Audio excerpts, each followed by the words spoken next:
The Carl Nelson Show. You're rocking with the most awesomest. All right, let's go.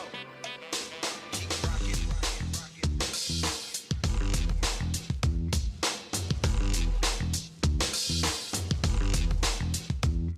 Keep rocking. And good morning, Wake Up Squad, and thanks again for checking in with us.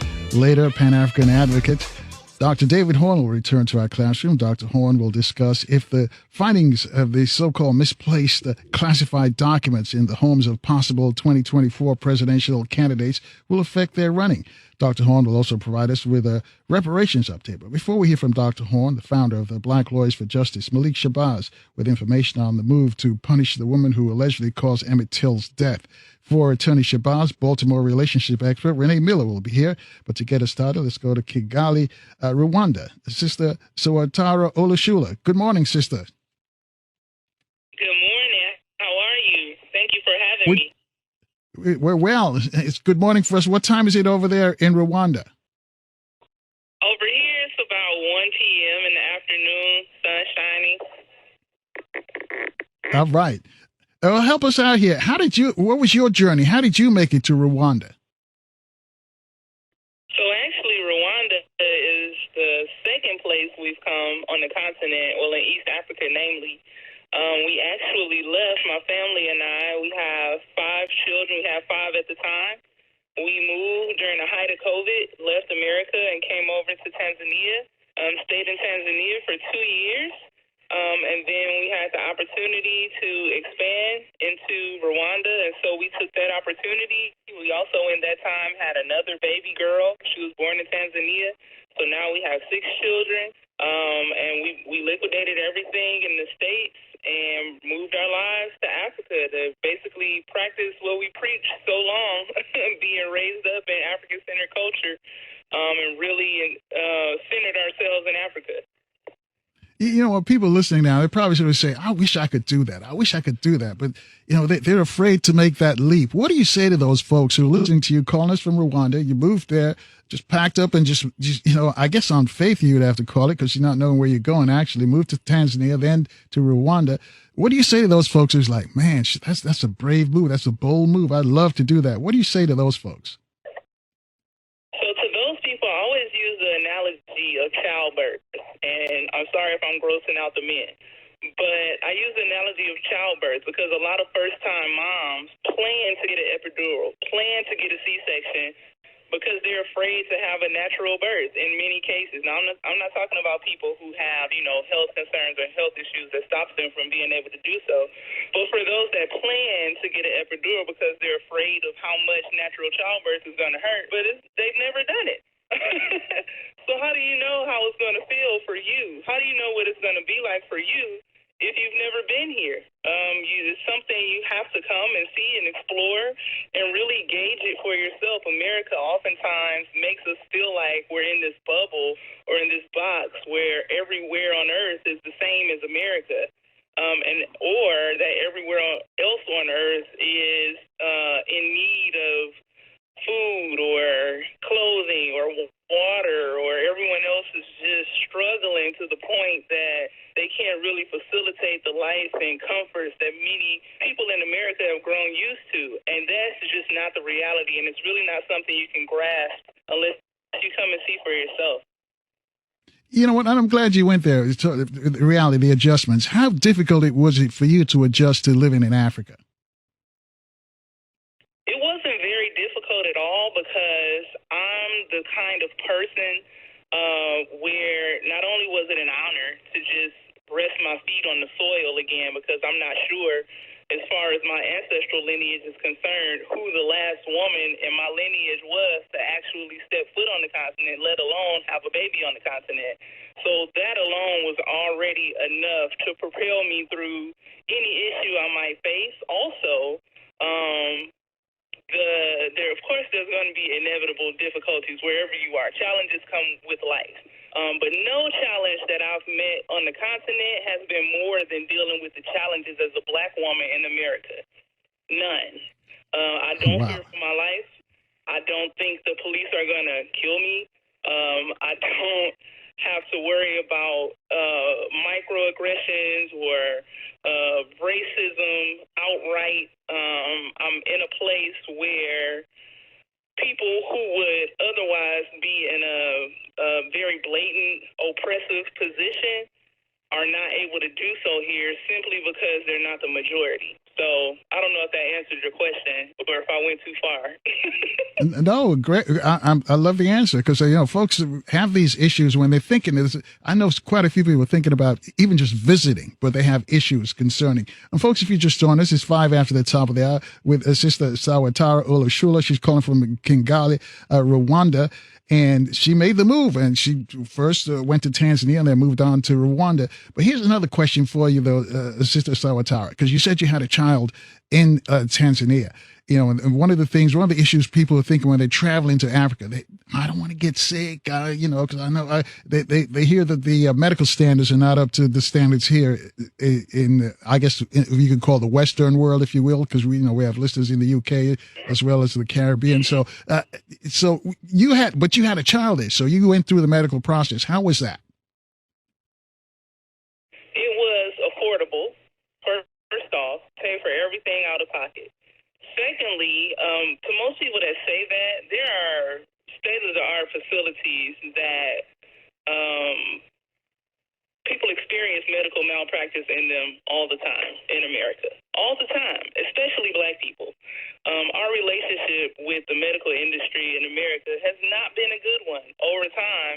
And I'm not saying that nobody ever receives proper care or that, that's just a monolithic across the board statement, because it's not, but it happens. And it's the same here. Yes, there's room for growth. That's part of the reason we come here. But I would never write off what is happening here now with the resources that are present. So yes, I did have a baby here. I did go through the medical system, prenatal care and childbirth. I had health complications, and I went through all of that here in Tanzania. And so, yes, I'm in Kigali now, but in Tanzania when we were there, I didn't enjoy the entire experience, but I'm here. Right. I get it. But let me ask you this, though, because this is, this is a situation where I feel like, I needed to be, life flighted back to America. No, that wasn't the case. Comparatively, in East Africa, namely, there are state-of-the-art medical facilities here that are up to standard. And so if that's somebody's worry, again, like I said, coming to see for yourself, these are places you can see. People have sent me medications to see if they were available here. Of course, every medication you can need is available here. You would just have to do your research, and you know what you need, you know what your illnesses are. So it all comes down to research, and that's one of the things we do to help people out, seeing what they need and what they need to know before they come. Right. And I'm glad you went deep on that, because I have some friends and relatives actually living in Ghana, moved to Ghana. And that was one of their concerns when moving about medical issues. They had some, I guess they had problems with high blood pressure, and they went to Ghana and they got treated holistically. So they didn't have to take their medications.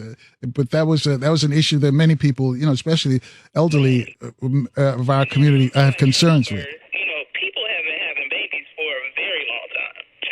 Is older than the medical industry. So true. Older than hospitals and doctors. People have been doing this for centuries on end. And so the holistic practice of that cannot be fully discounted. That would be a mistake.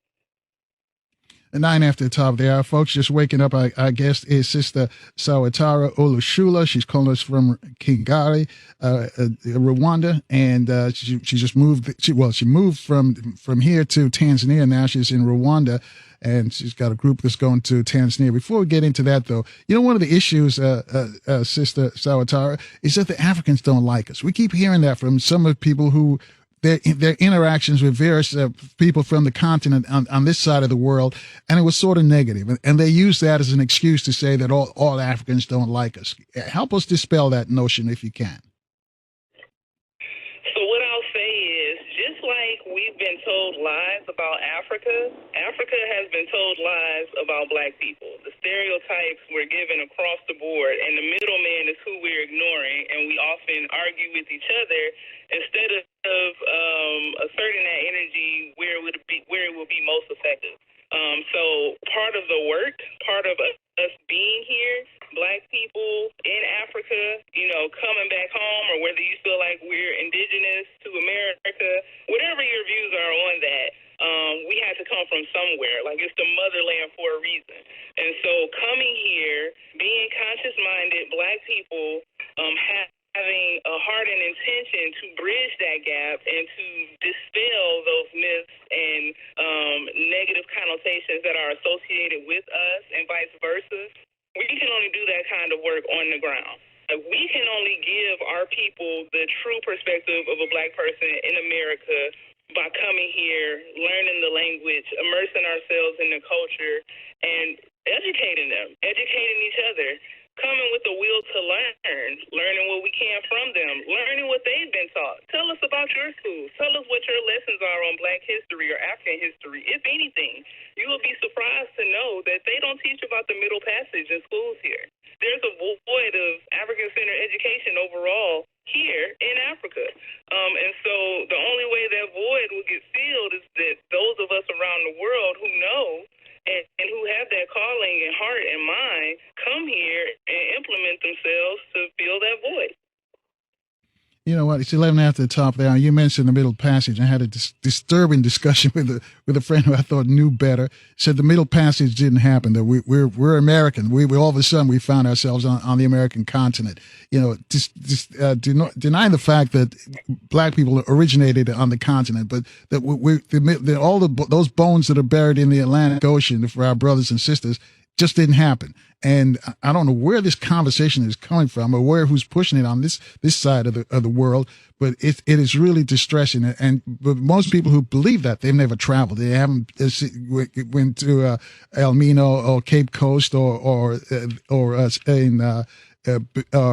Benin, where I went to all those places, and also in Senegal, Gorée Island. They haven't been to those places, and there's a lot more of these dungeons on the west coast of Africa. If they went there, they wouldn't be clinging to this myth that somehow we didn't, the Middle Passage. And I think really bothered me because it's an insult to our ancestors. But now you're there, and you're trying to make that reconnection.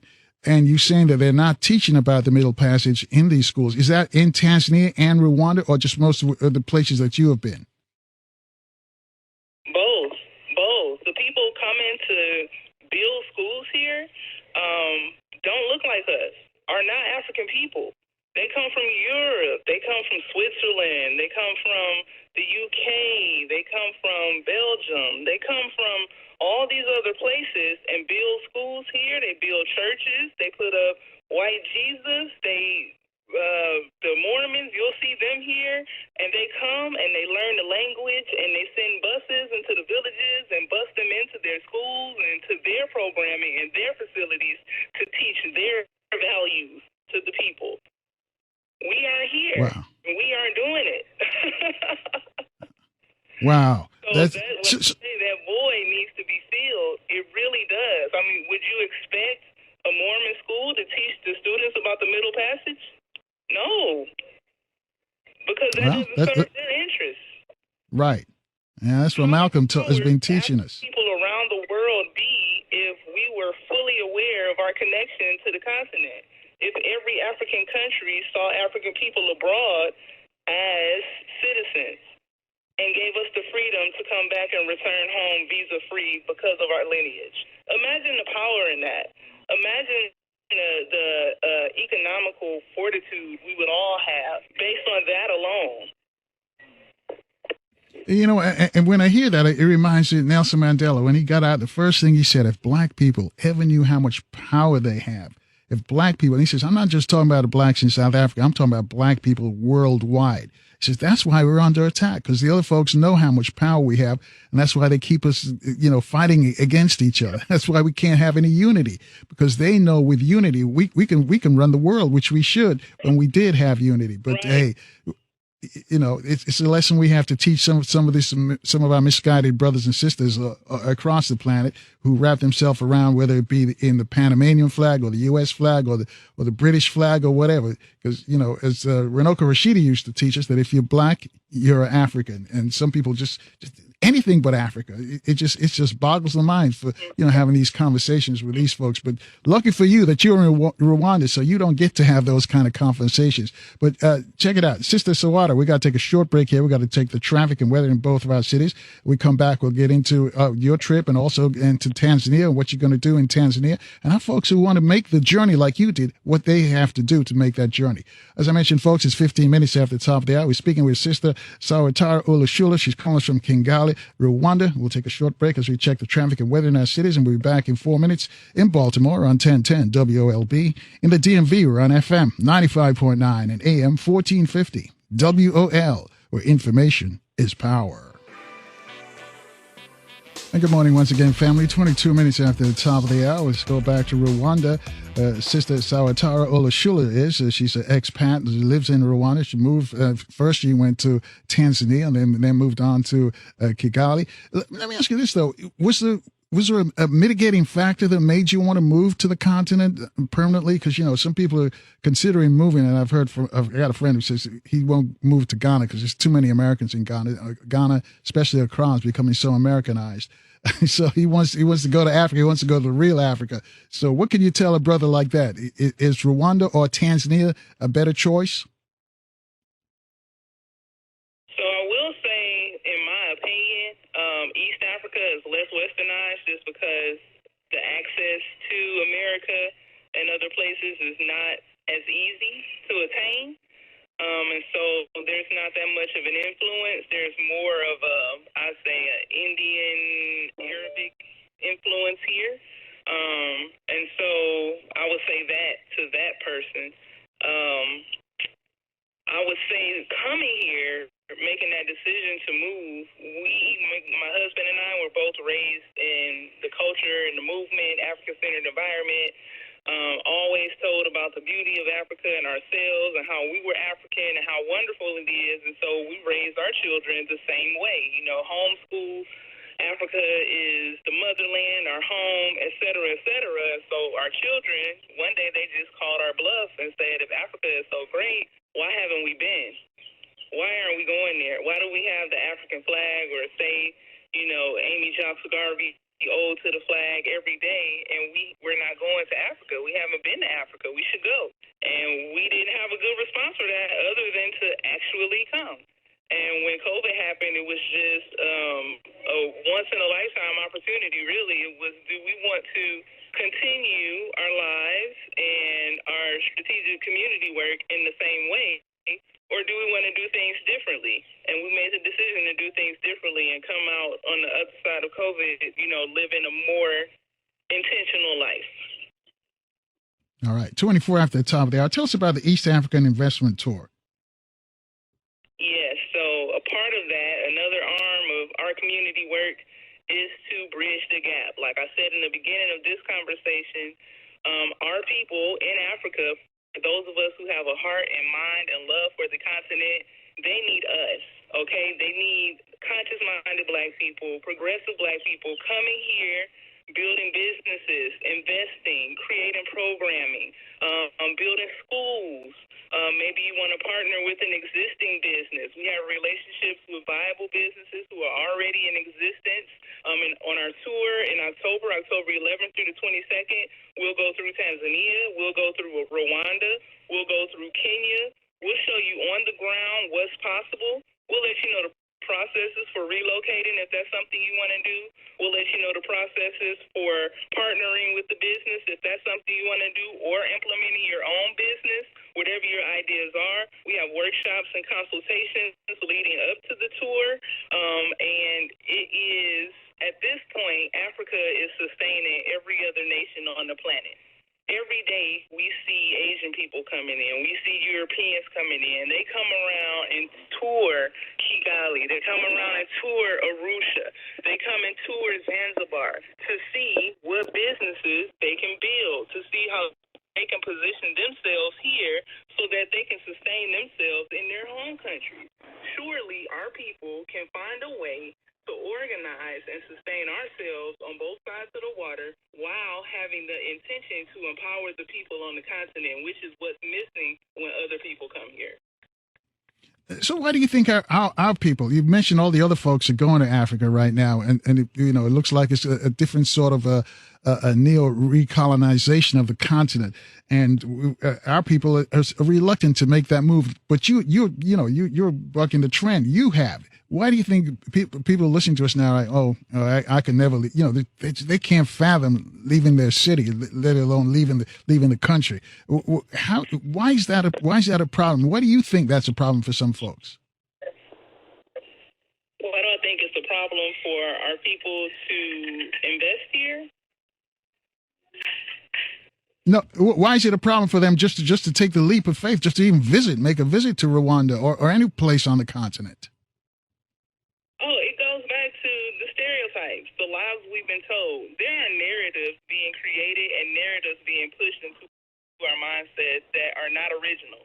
They're not originating in our minds. It's what we see, what we're fed in media, what we're fed in school, lies in the history books that have created a false narrative in our mind about our homeland, because the people who are lying to us about the motherland are the same people coming here and building businesses and getting married and having babies and creating nonprofits and living here, retiring here, growing up here, raising their children here. Like, how this is the same Africa you told us was destitute. This is the same Africa you told us didn't like us. This is the same Africa you told us was always in need of donations and didn't have anything here. Like, they always show starving people and flies around people, and it's not a way. I haven't seen one commercial in America about Africa that made it look attractive for people to come and see. Not one. It's always Black people or African people being showed in a very suppressed and destitute state. And that's just not the case. I wish I was on video right now so I could show you where I was sitting to do this interview. Like, right. People who have the mindset you're talking about wouldn't believe where I'm sitting right now.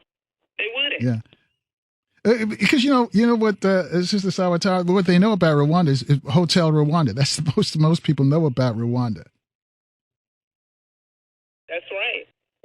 And Don Cheadle.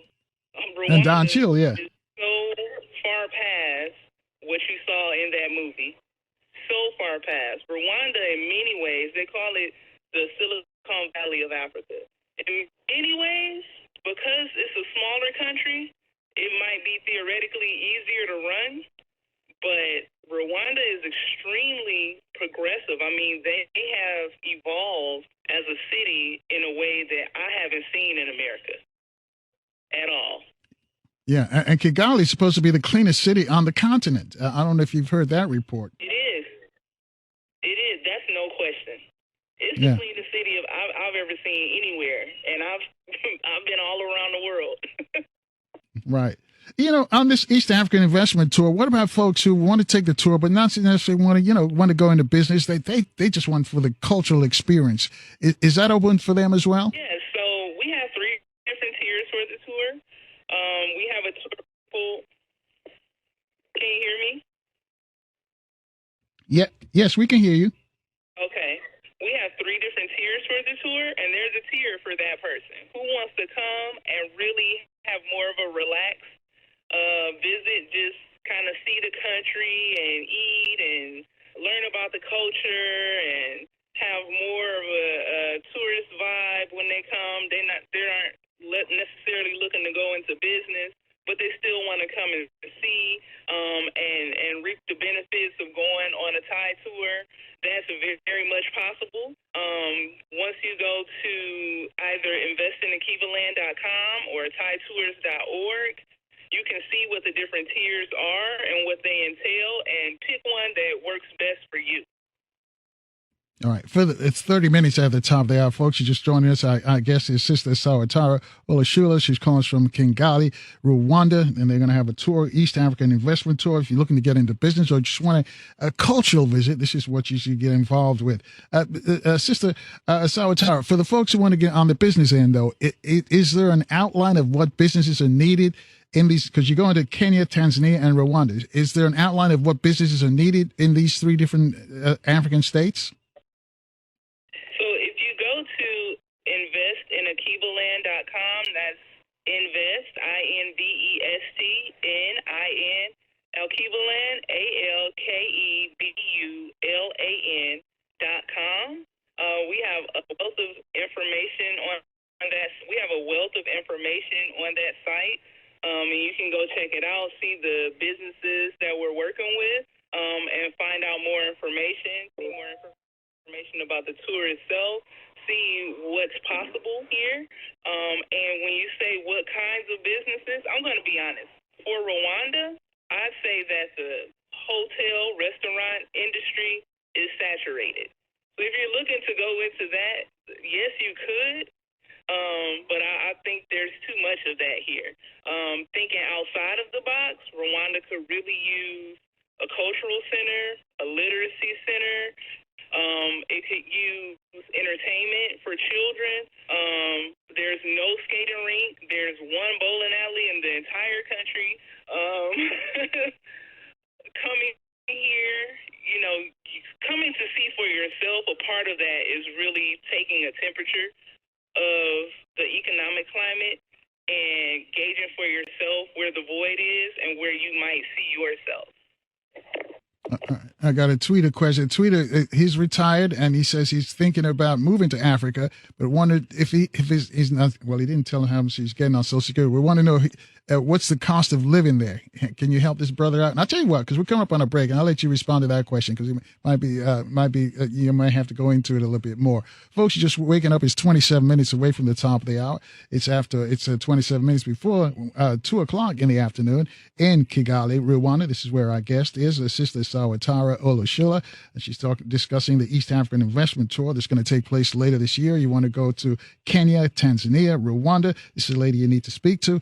We'll take your calls after we check the news, traffic, and weather in our different cities. We'll be back, though, in 4 minutes with Sister Swatara right here in Baltimore on 1010 WOLB, also on the DMV on FM 95.9 and 1450 WOL, where information is power.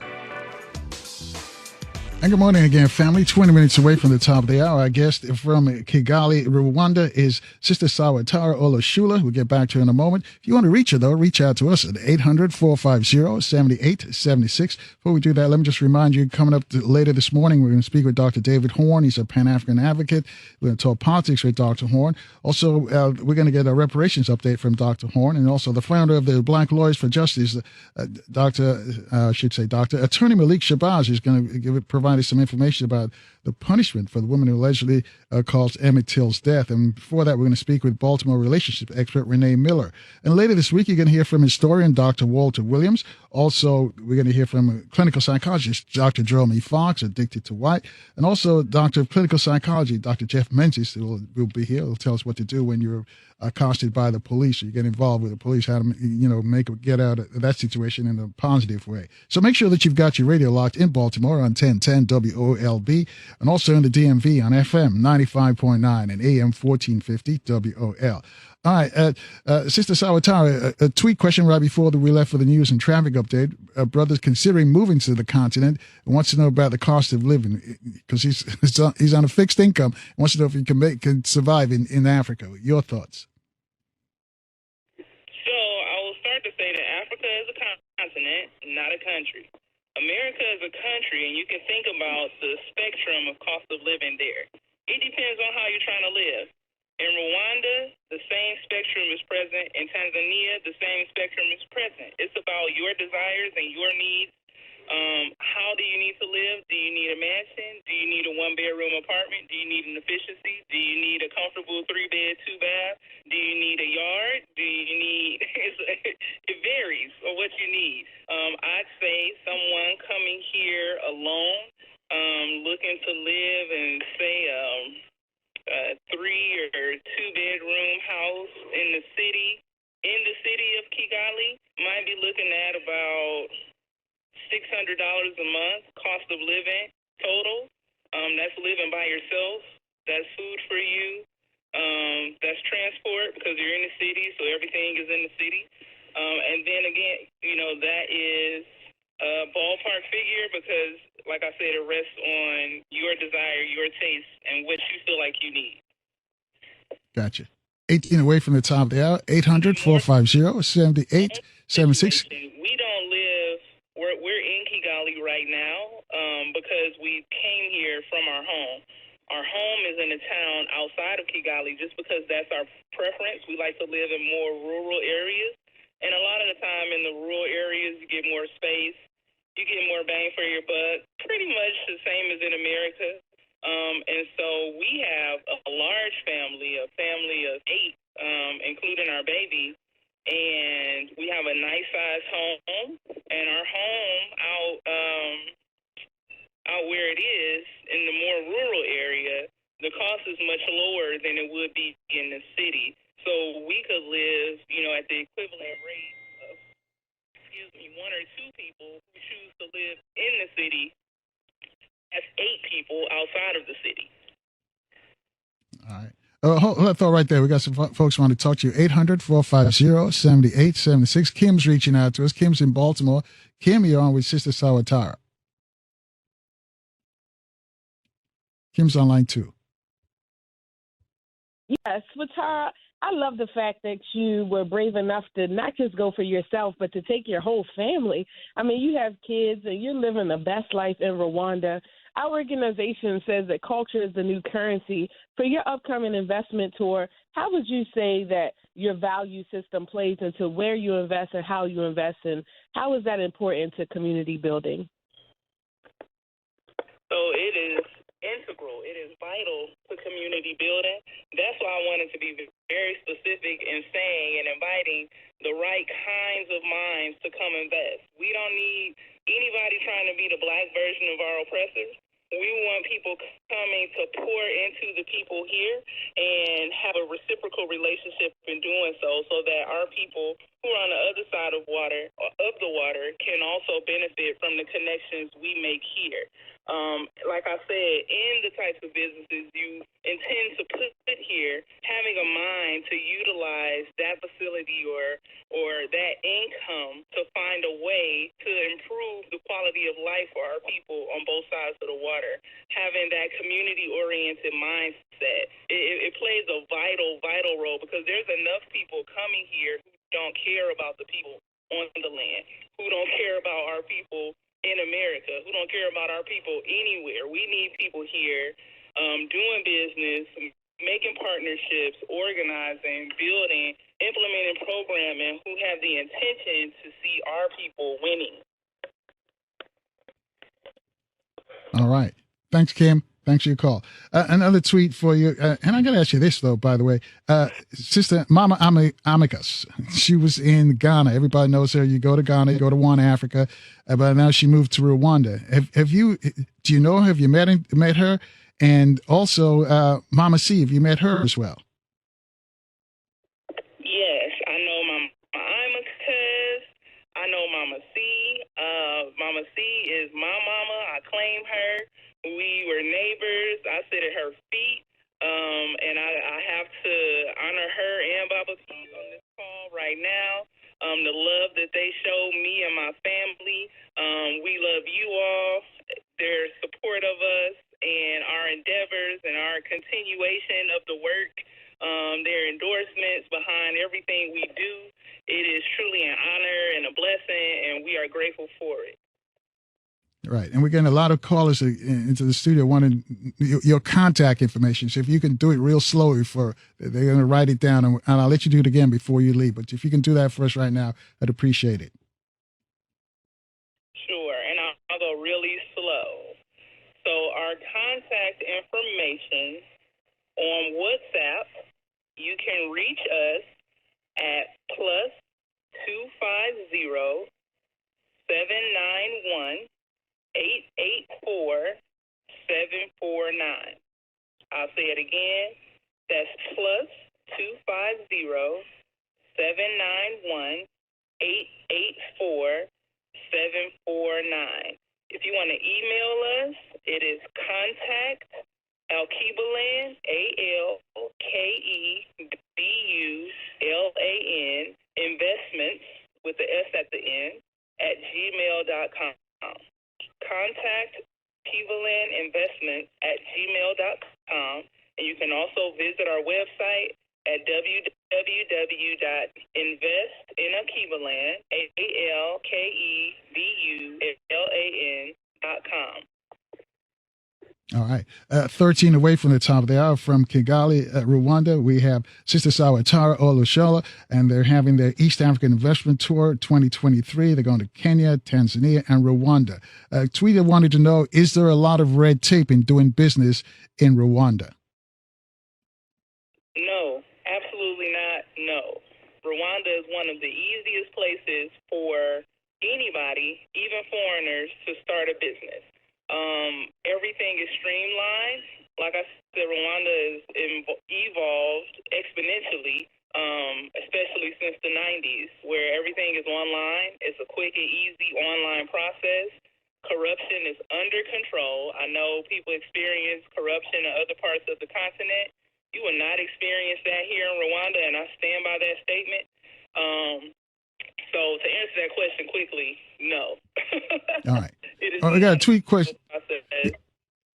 Right. I got a tweet question for you. The tweeter says, greetings, sister. Do you have access to high quality medical care, dependable online access to finances? Has there been long-term political stability, security, and is there a U.S. embassy? That's the tweet. That's the first tweet.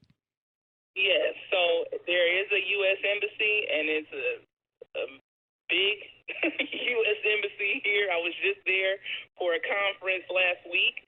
And then she asked a lot. Medical care, yes, there are state-of-the-art medical facilities here in Kigali. What was the other question? Medical care, dependable online access, the internet, to access finances. Absolutely. Well, one, I'm using the Wi-Fi to make this call, so that's a testament to it. And then also, my husband and I both work online, so we rely on the internet quite a bit, and we haven't really had an issue at all. All right, and access to finances, because is there an issue banking? Is it with say banks stateside and in Rwanda or in Tanzania? So we bank both in Rwanda and the U.S. We haven't experienced any instability with that. We have not done banking in Tanzania, but we're connected with plenty of people that do, including Mama C and Baba Pete. They've been banking in Tanzania for 50 years. So I wouldn't project an issue there. All right, 10 away from the top of the hour. And the other part of the tweet question is a bit long-term political stability and security. Yes.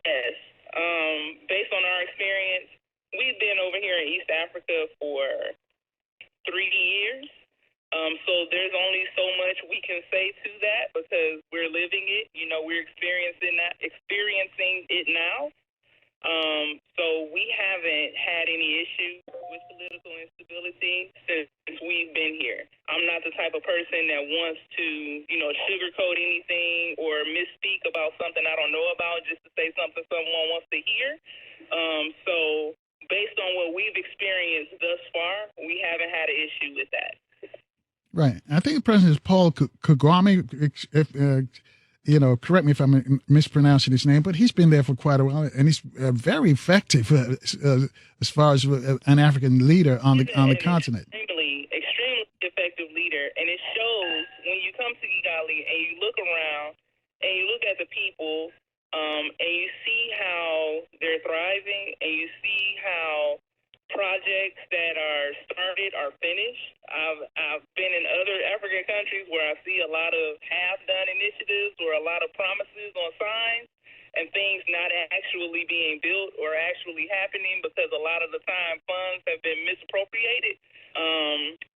You don't see that here. I haven't seen that here. I see when he says something is going to happen, in most cases it does. And that's something I can respect, somebody who, is a person of their word, especially when it's something that will benefit the people. Right, because pictures he's doing the work himself. We mentioned earlier that Kigali is the cleanest city on the continent.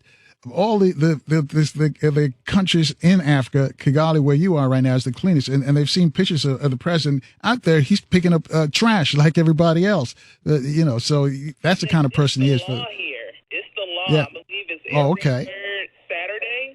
It's called Umuganda. And people by law can't open their businesses. Nobody can drive. There's what's called a car-free zone. And everyone cleans up. I mean, wow. That's simply the way I can put it. Everybody cleans up. Right. Well, it's a good way. Listen, we got to take a short break again, take a look at the traffic and weather. I got another tweet question. I'll let you marinate on this while we're doing the break. And the tweeter says, what are the requirements to enter and leave the country? So I'll let you think about that. And I'll let you respond on the other side of this short break as we check the traffic and weather in both of our cities. And we'll be back in 4 minutes at 7 away from the top of the hour in Baltimore on 1010 WOLB and also in the DMV on FM 95.9 and 1450 WOL, where information is power. And good morning once again, family. A minute after the top of the hour, momentarily we speak with a Baltimore relationship expert, Renee Miller. But let's finish up with Sister Swatara Olushola, calling us from Kigali, Rwanda. And the question that before we left for the traffic and weather update was, what are the requirements to enter and leave the country? And also, I'll throw in another tweet question, the language. What are the language spoken in Rwanda and Tanzania as well as Kenya, where you will be going? Okay, so I'll start with the requirements to enter and exit. For Rwanda, they just lifted their COVID requirements, so you can freely travel into and out of the country. For Tanzania, you would need, right now, as it stands today, a negative COVID test or proof of vaccination. And it's the same for Kenya, negative COVID test or proof of vaccination. As far as the language, I made it a point once we made the decision to move to learn Swahili. So now I'm at about 80% proficiency with Kiswahili. I also teach Kiswahili online to my students and teach it to my children as I'm able, throughout the day, integrating it into our daily life. And so I highly recommend it because Kiswahili is widely spoken throughout East Africa, and that's not just Tanzania, Kenya, Rwanda. That is Uganda. That is Burundi. That is the Congo. Because they all have native languages, and there's even more so in Tanzania once you get down into the villages, into the tribes. These tribes will also have a language of their own, but what's spoken widely is Kiswahili. So I highly recommend that. Even being here in Rwanda, Kenya, Rwanda is the country's official language. And I don't know that. I'm learning that. But knowing Kiswahili has helped me out a lot because many people know Kiswahili and don't English. And so I've been able to communicate and, just navigate our lives here just by knowing Kiswahili. And so I highly recommend that, learning that if you intend to come out here. French is another one for Rwanda. It's a good one to know for Rwanda and the DRC or Congo. And I think that's about it. I mean, of course, people know English depending on where you are, but you also have to navigate things, realistic things like negotiating prices and, just building relationships. Not everybody you run into is going to know English, and we don't want to be disrespectful and forcing them or yelling at them or speaking louder, thinking that that's going to make somebody understand English who doesn't know it, or being frustrated in general. Like, that's not the attitude you should come with. You should come with a mind to communicate with the people, either in their indigenous language or another continental language that they might know. And having said that, how do they treat you? You know, in Ghana, they refer to Africans or expats or anybody who's not Ghanaian as Obruni, and it's not a pejorative. It's just that, you know, that you're a foreigner. Is there a term for that in Rwanda? Or do they accept you as an African? It depends on who you talk to. A part of accepting people as Africans is knowing our story, and like I said, the Middle Passage is not taught here. So for a lot of people, we just look like, you know, black people who chose to live in America.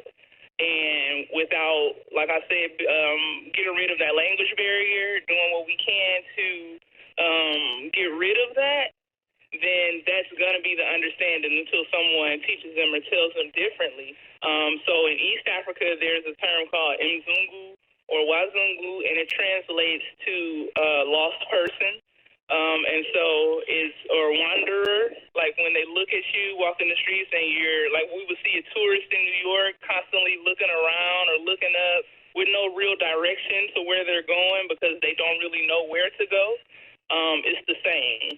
So that's what they call everyone who's not native to this area, including us, unless you tell them differently, which I have done. Okay. Sister Swatara, before we let you go, again, how can people contact you? Real slowly.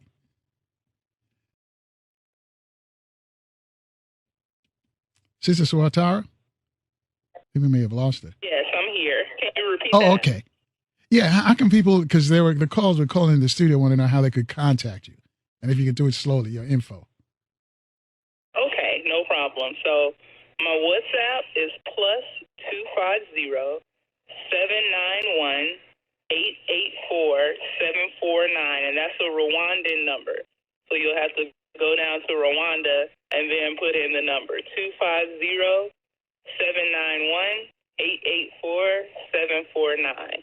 You can also email us at contact@akebulan@gmail.